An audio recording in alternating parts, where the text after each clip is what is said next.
You are God. You are all a spark or a fractal of what you call God or the universe, whatever you are comfortable with.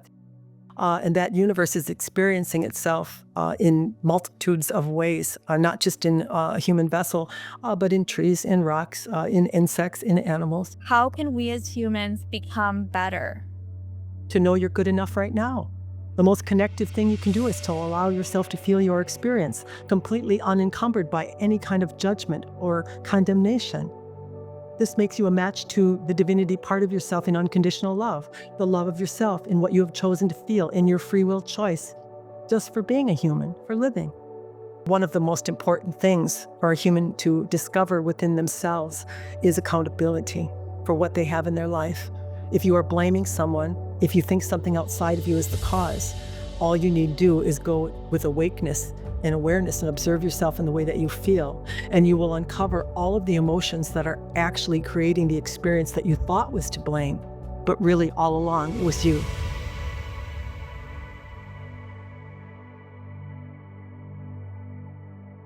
What you just heard were some of the messages channeled from a group consciousness in this interview. But first, I'll speak to Robin Jelinek, the woman who channels this group consciousness she has called Athena in Truth. Then she will channel Athena in Truth live in the interview to answer questions from me and questions that our subscribers sent in about life, death, and spirituality. I hope you enjoyed this video. Can you tell me how you discovered the Athena in Truth group? Yeah, well, pretty much from my early 20s, I was on a spiritual path. That's just something I really resonated with and enjoyed. I read a lot of books. It was more of a hobby for me, I would say, over the time from my early 20s all the way up to about the age of 40. And during that time, we ran our own business and we had 2 children together. So I was very busy in my life with those types of things. Then in my early 40s, both of my boys ended up leaving for college, and I kind of found myself in a little bit of a grief state, a little bit of a void. I was really loving that period or time of my life when I had them at home.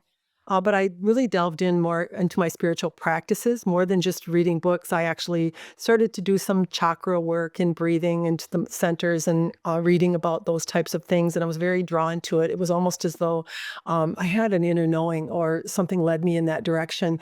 Then I had what would be called a Kundalini awakening that happened in my early 40s, about 43, and kind of left me stunned. Everything that I had read about and studied and believed in, but to have it confirmed like that, to actually have that confirming moment where all the energy centers got activated, I actually heard them, felt them, and it kind of left me changed. It was like a confirming moment for me, where, sometimes when you're on a spiritual path, your belief system can bobble a little bit to, really believing in something to wondering about something. And I found that after I had that experience, it removed any doubt or any questioning that I had in regard to something else existing other than me, just the human. And then I very gradually came to the realization, not very fast, probably over the next 20 years when I hit my early 60s, that I really wasn't expected to be perfect, that it was okay, that there were some things that I would think and I would feel that sometimes would be disconnective. That's how you would look at them.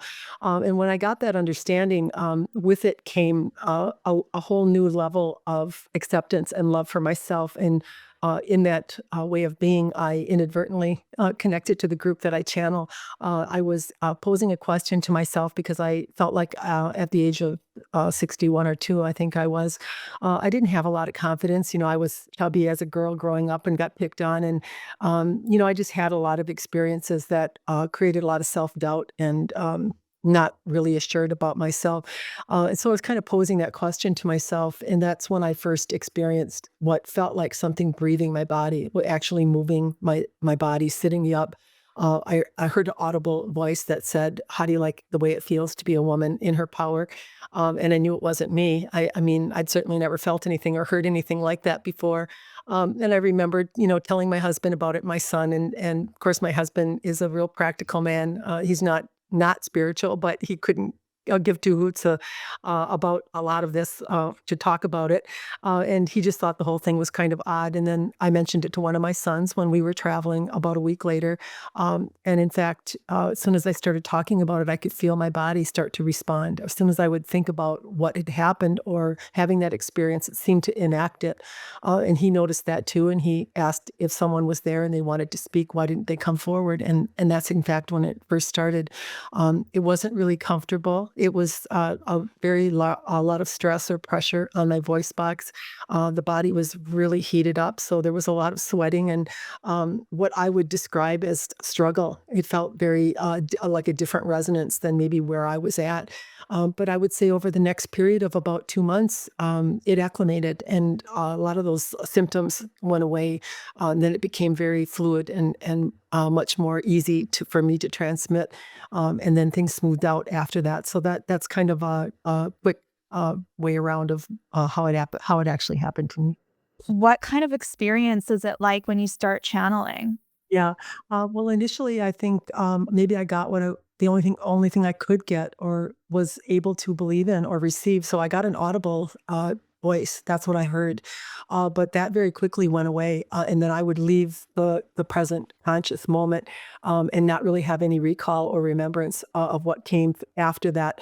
The way that I would explain it is, I even when I go on an interview like this, I never really know what they're going to talk about, and nor do I remember it afterwards. So it's more of a consciousness that moved mine aside and then uses my body in the same way that maybe you would use your body, or I'm using my body as Robin.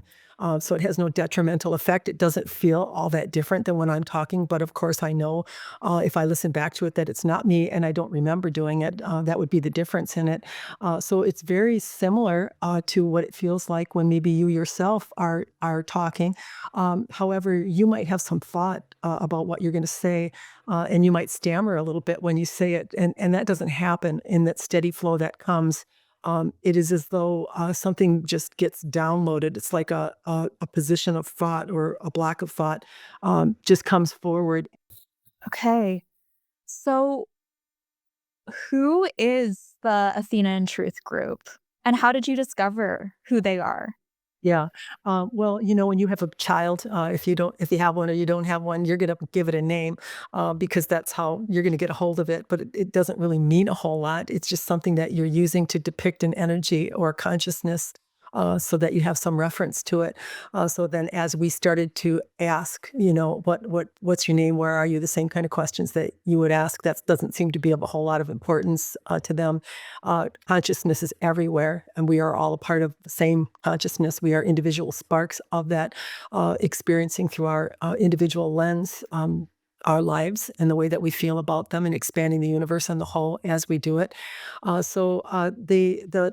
The energy or the stream of consciousness of which Athena, the goddess of Athena, belonged to, was one that was very confident. One was that a woman could be in her both be soft and powerful at the same time. So the only way that it has been described to me is that there are streams of consciousness of which we align to based upon how we feel that attract into our experience, not just a channeling opportunity, but also the opportunities that you have with the people that you are interacting with in your life. They are likened to you or somehow a match. The consciousness of them is aligning to you. And that could be in a good way, sometimes in not such a good way. There would be some kind of a match or something that would culminate that experience to occur.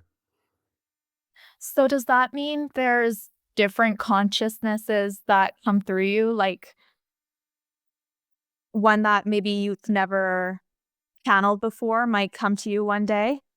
Yeah, when I first started doing this, it was 7 that were named initially, and that number has grown, and I don't really keep track of it that much, and that's not something that I really worry about. The way I channel is, I really put my trust and my belief in the group. They've not let me down.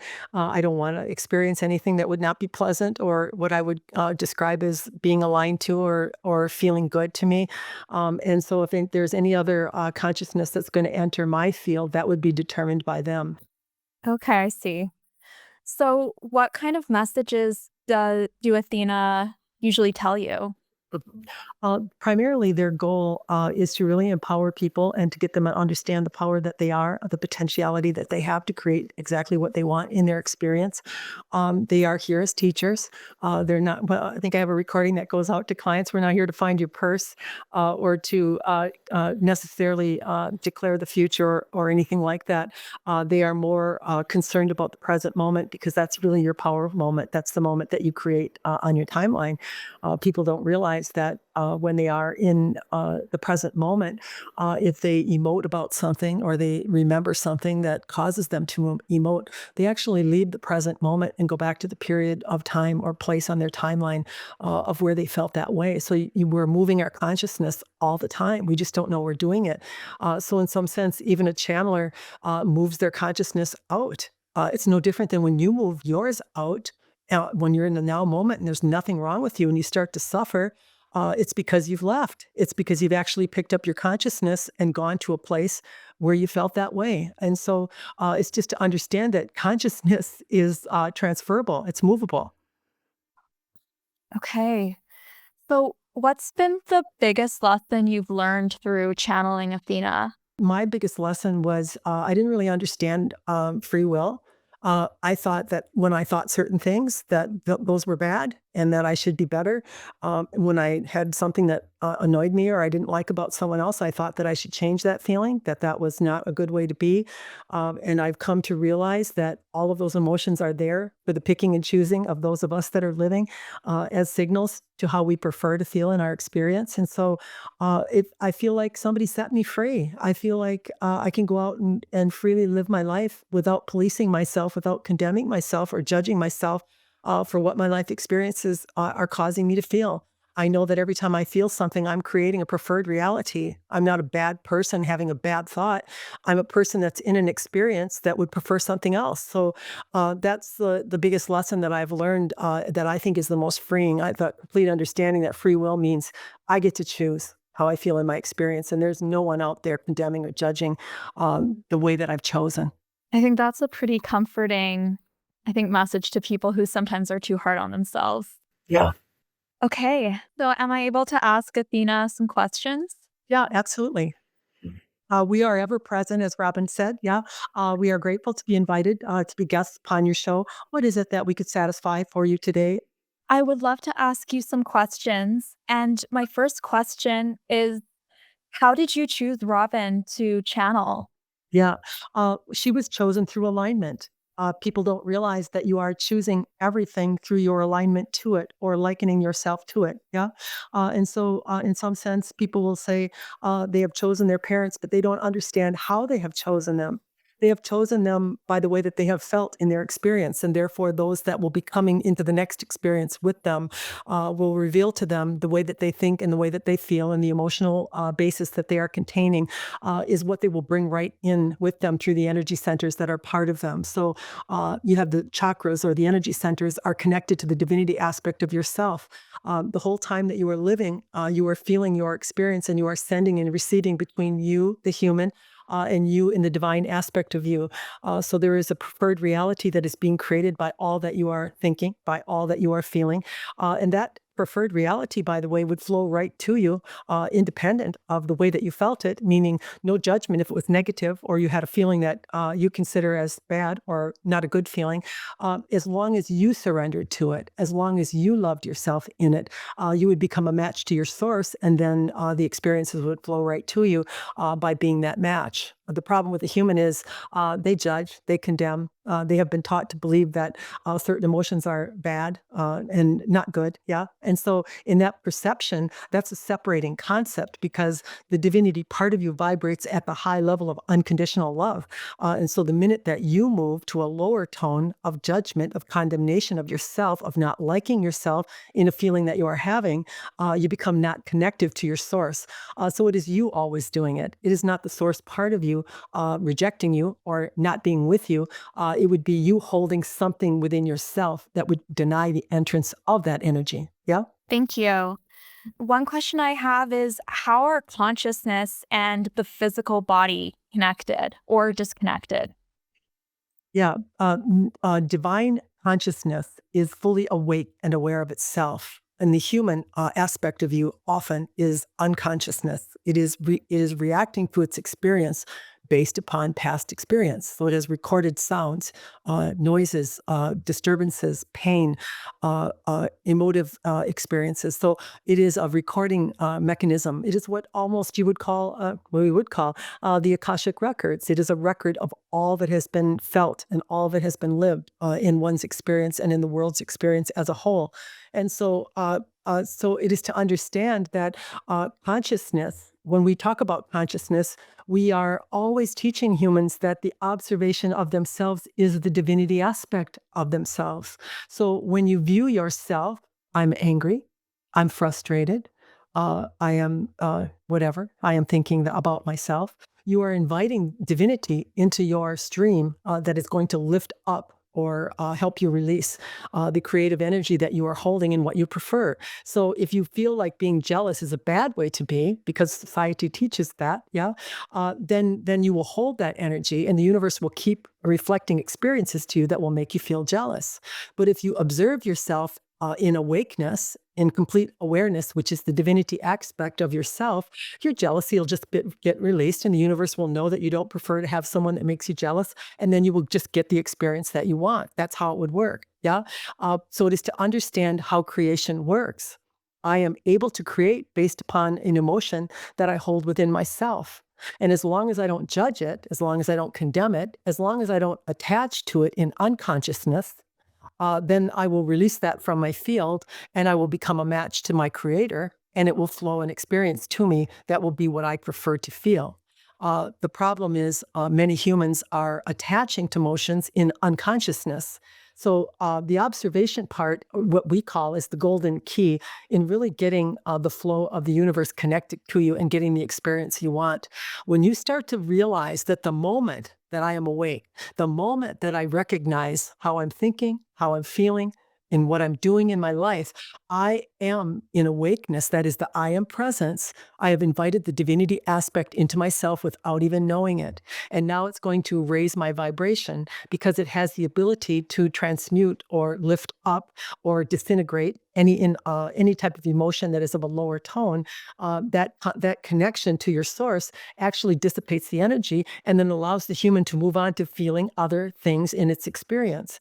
So the real problem is the disconnection comes in attachment to emotions, in believing I am a bad person, I am a controlling person, I am an angry person, and embodying that negativity and then lowering our tone, and then we are creating a separation because our source aspect cannot connect to us at the level we are holding in. Does this consciousness that we hold, these feelings to, have they been here before we were born? Or does it come into us when our physical body is born as well? You are an eternal being that is forever in a continuum, or taking with you and coming out and in of experiences, bringing the emotional data that you have been creating with, meaning your emotional basis, that goes with you. Yeah. And so right now in the present moment, as we are waking you up, we are talking to you and you are conscious because you are not emoting. If you started to emote, if someone came and hit you on the back of the head, you would leave consciousness and you would go into a painful reacting state. And therefore you would start to create based upon that state. Yeah, that's what you would actually do. So it is to understand that consciousness is something that is movable. It is something that is constantly moving in and out of the present moment. But when you're in the now moment, you have the ability to start to pick and choose as a creator what it is you want to feel, what it is that you want to see in your experience. And then you start to roll out or project out in front of you a conscious creation that when it comes in, you are very satisfied with it.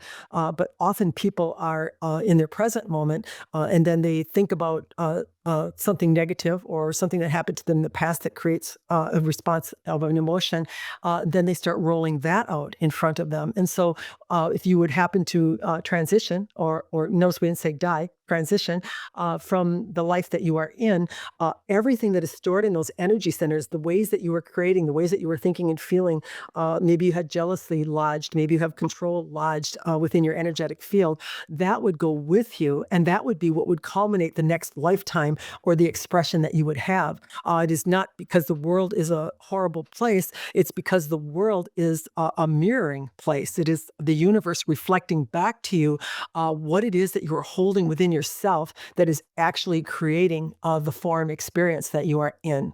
So you're saying that our souls will reincarnate? Yes. Mhm. Another question I have is, what is it like to die, or as you say, transition, I believe, Mhm. um, and experience the afterlife for the first time? uh, to leave the vessel or to transition, let's use that word, it'll feel like no change at all. Except for you will be minus any sadness, minus any lack, minus any worry or consideration for yourself and how you're going to take care of yourself, because you will no longer be in a body that needs being taken care of. So a lot of the problems just evaporate. Yeah. There are many, even if you listen to some of the near-death experiences that people have contributed to on different sites, they will tell you that even when they withdraw from their experience, and some of them have come back to life, even though they know that they had small children or a husband or someone that they should be concerned about, in that state or in that withdrawing, they did not feel that attachment. They did not feel necessarily that pull that they were leaving someone behind, or that there was an emotion that came up within them in regard to leaving the life that they were in. So there's a complete release of the experience that you are, a release of attachment, but there is this knowingness of yourself, this the I am presence or the awareness that you have right now that you exist will still exist. Robin's had experiences where she's come out of her body and seen it laying on the bed, and realizes that the question she asks is, "Will I know who I am when I am not in the physical body?" Of course, when she popped out, that she heard the audible voice say, "Well, do you know who you are?" Yeah, and of course she did, and she was very surprised that it was minus all of the difficulties or all of the things that she was tethered to in the body did not exist, but yet she had full awareness of herself and of anyone that she had been in experience with, but not in a sad way, not in a detached way, in a knowingness way. Yeah. That's very comforting. Athena, do we all have a spirit guide, as some might say? Mhm. There are many who are rooting for you or who are tethered to you and in the observation of you in the experience that you are in. And the level that you experience that, again, is based upon your perception and your belief in it. They are part of a stream of consciousness that one must enter through trust, through belief, through knowing. Yeah. And so those that have the greatest result, they actually talk to their guides. They actually imagine that they are there with them. As a human moves into that type of belief, that type of perception, they start to strengthen the bond or connect themselves to the stream of consciousness of which they are a part of, where that relationship continues to flourish and grow and become more and more reliable, dependable, and audible to them. Thank you.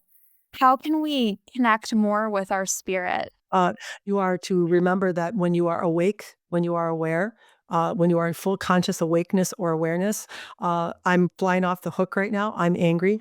This is I am taking responsibility for the way that I am feeling. I am not saying that person over there is making me angry and making me fly off the hook. So unconscious attachment to negativity is I project that something outside of myself is the cause for my suffering. In full awareness or awakeness in divinity consciousness, I recognize that I myself have chosen an emotion that is making me suffer. And in that choice, I invite the divinity part of myself to come in and assist me in dissipating what I'm holding. And then it just goes out as a signal for what I prefer. And then the flow starts coming. But when we blame someone outside of ourselves, I have a reason to be upset right now. That person did this or that. My child is sick, and so I am upset because of that. The emotive value that will be stimulated in each will be different based upon the same experience. So it is evident that what they are holding is being ignited by the experience. What they held is what brought the experience to them. And so as we move to full awakeness and are accountable for what we are actually choosing as a signal to what we prefer in the universe, we embody our power. We actually bring in that connection to the divine part of ourselves just through the observation of what we are thinking and feeling, that flow of love reaches the human and helps it dissipate the negativity. And then it starts the flow of experiences coming to you. So, one of the most important things for a human to discover within themselves is accountability for what they have in their life. If you are blaming someone, if you think something outside of you is the cause, all you need to do is go with awakeness and awareness and observe yourself in the way that you feel. And you will uncover all of the emotions that are actually creating the experience that you thought was to blame.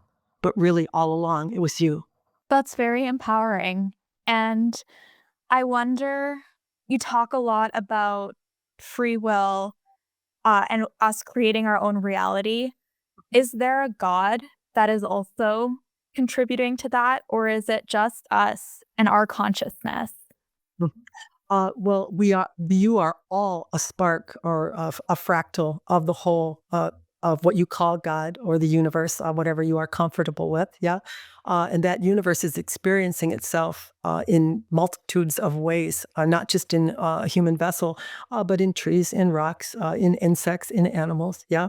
So this expression of all that is massive consciousness of which is expanding constantly by the fractals that are out experiencing and adding more and more unto the whole in the form of experiences. Yeah, that's what's actually occurring. You are a God. Yeah, you are a fractal of God. You are the same piece of what is that you are seeing in the masses. So let us put it this way: as you come into a life experience, you are an individual sovereign fractal of God, creating from your own personal perspective based upon your lineage, what you've lived in your past lives, and what you're presently living. So you have all this data that's rolling in with you in those energy centers that you are coming in with, and that's what's actually where you're drawing your conclusions or your reactions in life from. And so, as you begin to awaken, as you begin to start to open up your energy centers and come out of the three lower energy centers, perhaps up to the fourth or fifth density, you start to recognize that you are creating your own experience and that you actually have more power than what you thought you did. Yeah. And so, in that gaining of wisdom and understanding and knowledge, you actually expand your consciousness. As consciousness rises, new choices in the way that one feels and the way that they express in their experience begins to change. So some very nice changes start to come, not because the human has policed itself or behaved itself, but because it has become infused with more energy from its source, which caused its consciousness to rise, of where they have new behavior. They have new responses in ways that sometimes are surprising to them. They become the people that they always wanted to become, but failed to or continued to fall back into old ways of being. So, in a rise of consciousness, one is actually gifted with divine flow or energy that causes them to expand and become a God that is creating in form. So, you have your personal universe, the things that you are looking at, the things that you are observing, the things that you are sending out signals in the way that you feel that you prefer in your experience. Every time you send a response to something, good, bad, or otherwise, the signal goes out to the universe, and this cocoon around you has that data, and you have that information, and that's what's creating what you're seeing in form, the people that are coming, the circumstances and situations that you are having. And then you have your mass consciousness. So based upon what you're contributing, that gets contributed to the mass, to the what you call God, the one thing, expands with your information along with all others' information. Yeah. And so it is very important when you are building your own personal universe that you really take a look at it and decide, is this something I really want to add to something? Is this what I want to bring into the masses or add to the whole? So one can observe themselves in the way that they are thinking and feeling, and make that decision on whether they want to bring that into the whole. And so, how do we draw the masses into our universe? Is a lot of times through fear, or not even knowing we're doing it, listening to recordings that tell you you're going to get sick if you don't do this and this, and that this is going to happen if you don't eat that, and all these types of things that are on your news or that you're listening to on the radio. This is mass consciousness. And then they will say that their studies prove it. Well, enough of you buy into that, enough of you adopt what it is that you are listening to, and then you become a creator of exactly what they are touting will happen. And so then they say it's true. It's actually true. If you do this or that, it does happen. And the people that have actually joined that out of fear that it would happen, it's happening to them. So we're not here to argue that there is some truth to what they are saying, that you are going to get this if you believe in this, but they're not really putting it to you in those terms. Yeah. And so a lot of times we are inadvertently adding things to ourselves, our personal universe, in what we will experience. And we're not noticing how we feel when we do it. We want to add things that we love. We want to add things that make us feel empowered. We want to add things that we feel, this is what I want to experience. We don't want to look at something and say, I'm petrified now that I've seen that ad. I'm going to add all this stuff that I have to take and do in order to be well. That's not going to bring you a result of wellness. Wellness is your natural state. Wellness is something that flows to you through connection, through your openness, through your belief, through your knowing.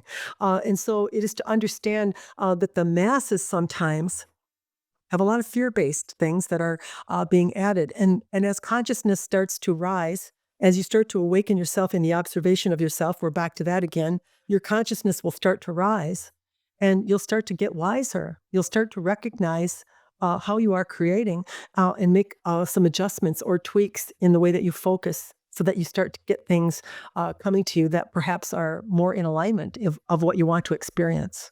I feel like I needed to hear that. Athena, are you and I the same? How is your consciousness different than mine? The only thing that makes a consciousness varied or different is why our group, the group will say through Robin that there is no right and wrong or good and bad, and there's no horrific people as you would deem them. There are those that are open to their source, that are receiving more guidance, more flow, better behavior, more desired behavior because of it. And then there are those that have, by their life experience, have closed their energy centers and have disconnected themselves inadvertently from their source and therefore are surviving just in the lower tone of lack, not enoughness, lust, struggle, jealousy, rage, anger. That's what you have access to. There's just enough life force energy coming into a human in the three lower energy centers to sustain them in third density. When one wants to rise in their consciousness and get maybe more of a life that is one that they prefer, they have to open up those upper energy centers and allow space for the divine to actually come into the body and lift the consciousness up to higher and higher levels. And so, yes, everyone is one and the same in some sense, but that fractal, you are part of the whole, and there is a fractal of you that is a continuum that has an individual soul that is expressing from one lifetime to the next.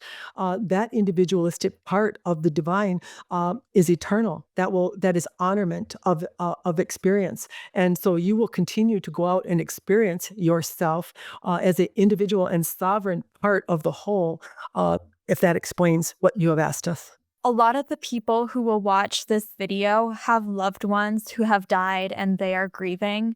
Do you have any words for them? Yeah, it's interesting that you brought this up because we just had an exchange with a woman who had lost someone very dear to her, a husband, and caused her a great deal of grief. What she had written to us was that a lot of her friends had told her that she had been grieving long enough, had been a couple years, and that if she continued to be in the low tones she was in, she wasn't going to be connective, she wasn't going to get the life that she wanted to. And so we really wanted to explain to her the basis of grief. And we in no way are trying to be cold or not feeling or not compassionate. But you must understand that the universe is a reflective mechanism. And so that if you hold a belief or a perception that is not in truth, the universe will be reflective in negativity in the way that you will feel to let you know that you are distancing yourself from yourself in what you could be experiencing in your life by what you are choosing to feel. So, for example, when a person is in grief, they feel that the loved one is dead, that their life is ended. It is not true. There is no death, and they still exist. They think that there will never be anything in their life or anyone that will ever satisfy them. It's not true. The universe has received you in your desire, and there will be others that will come. Yeah. They think that one thing and another thing. So what are they doing? They are thinking all separating thoughts. We're not here to say whether they are true or false. We're not here to deny their suffering and the loss that they've had. But the grief that they are feeling is based upon the level of perception that they are holding in regard to the things that we just mentioned. Because there is a universe that exists that has received you in your grief, that has received you in your feeling that you are lonely, that has received you in the loss of someone being gone, forever removed and not with you. And it's saying, that's not true. That's not true. And that's not true. And let me distance myself from you, and you will feel the sting of suffering in my absence. You see? And if you decide to choose something else, hope, starting again, letting go, immediately the grief will start to dissipate as the source part of you starts to agree, okay, now I'm coming. Now I can align to you. Now I can bring to you something. I have a solution. Did you know the moment that you feel something, the universe cultivates a solution for you? That it has a immediate answer or response because you are a God. You're creating instantaneously, but you do not know it. But that solution exists. And the moment that you choose something in the way that you feel that's contrary to that higher reality that exists, you're going to experience separation. And separation comes in the feeling of negativity, pain, suffering.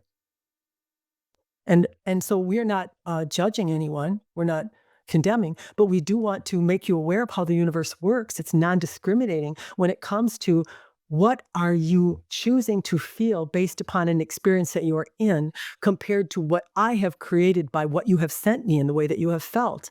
I've taken care of your problem. I've created a solution for you. If you continue to hold that, I cannot deliver this to you, you see. Do you understand? I do. Thank you. Hmm? Athena, my last question is how can we as humans become better? To know you're good enough right now. You are an experiencer. If you get stung by a bee, you are meant to howl. If someone takes something from you, you are allowed a response. The most connective thing you can do is to allow yourself to feel your experience, completely unencumbered by any kind of judgment or condemnation. This makes you a match to the divinity part of yourself in unconditional love, the love of yourself in what you have chosen to feel in your free will choice, just for being a human, for living. That would be our answer. Thank you so much. And thank you so much for your time, Athena. I really appreciate this conversation. And I'd love to thank Robin as well now, too. Hmm.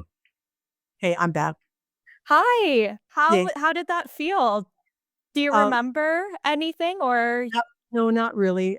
Within a couple of minutes, by the time I'll know I had an interview. But if someone had asked me what it was about when I'd get in the house, I'd be like, I don't really know. I used to listen back to things. I don't do that so much anymore. I just kind of let it be what it is. well, it was really good. I was surprised. I felt like a lot of the things I was hearing was like for me almost.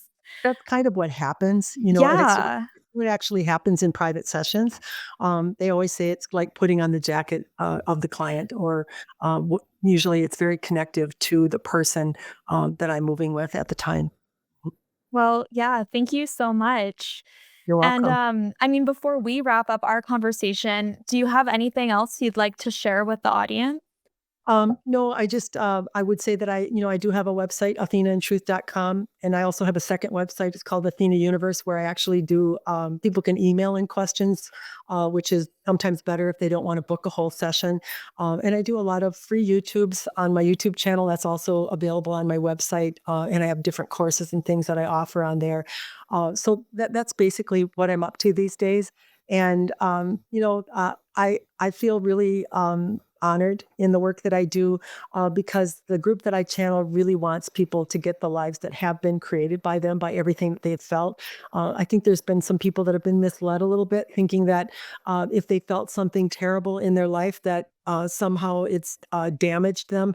And that's just not true. Everything that you have felt in your life has made you more. Everything that has gone out of you in the way that you've felt your life there's an expanded version of you because of it. And if you were to try to pull that out or have some regret in having had it happen, you would never be the person that you have become by all that you have experienced. So that this idea of just surrendering, just let go and live your experience and feel it in the way that you feel it. But the most important thing is to be awake to it. Don't think someone else is the cause of it. Understand that you are the picker and chooser of how you feel in your experience. And you have a right to that. It doesn't have to be a good feeling, but you need to be awake. You can't be blaming someone and then release that from your field. Thank you so much to Robin Jelinek, Heidi Fralick, and Athena in Truth. If you liked this video, make sure to subscribe for more videos about life, death, and spirituality. Thank you so much.